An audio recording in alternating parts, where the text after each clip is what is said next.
L'objectif de l'exercice est de dater des roches lunaires à partir de l'activité du potassium 40, qui se désintègre en argon 40 par radioactivité bêta+, car l'on voit ici l'apparition d'un positon.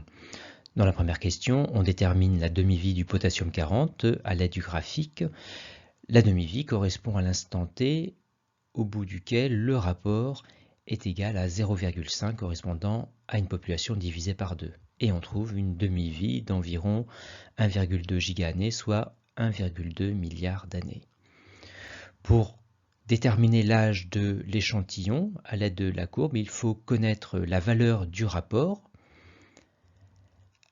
dans la roche aujourd'hui.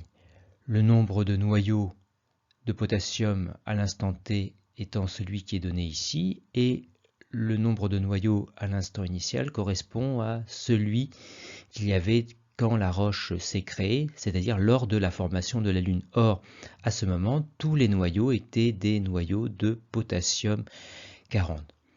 Pour calculer ce nombre initial de noyaux de potassium, il faut donc additionner le nombre de noyaux de potassium mesuré actuellement à celui qui s'est désintégré. Or, les noyaux de potassium désintégrés correspondent à ceux d'argon apparus et présents lors de la mesure, et dont le nombre est de 2,15 10 puissance 17. On en déduit alors un nombre de noyaux de potassium à l'instant initial de 2,40 10 puissance 17. On peut alors calculer le rapport égal à 0,105, valeur que l'on reporte sur l'axe des ordonnées du graphique, afin de lire le temps correspondant à l'âge de ces roches lunaires, soit 4 milliards d'années. Un âge qui correspond à peu près à celui de la Terre, et donc une Lune qui s'est formée peu de temps après la Terre.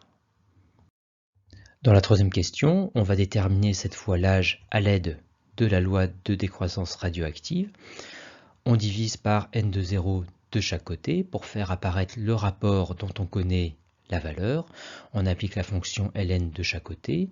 Et enfin, on divise par moins 1 sur lambda de chaque côté pour isoler t. La constante radioactive lambda est reliée à la demi-vie par la formule T1,5 égale ln de 2 sur lambda, soit 1 sur lambda égale T1,5 sur ln de 2. On remplace l'expression de 1 sur lambda dans celle de t, et on fait l'application numérique, on laisse T1,5 en gigaannées, et on trouve un temps de 3,9 gigaannées, soit des roches lunaires qui datent de 3,9 milliards d'années, une valeur proche de celle qui a été déterminée graphiquement.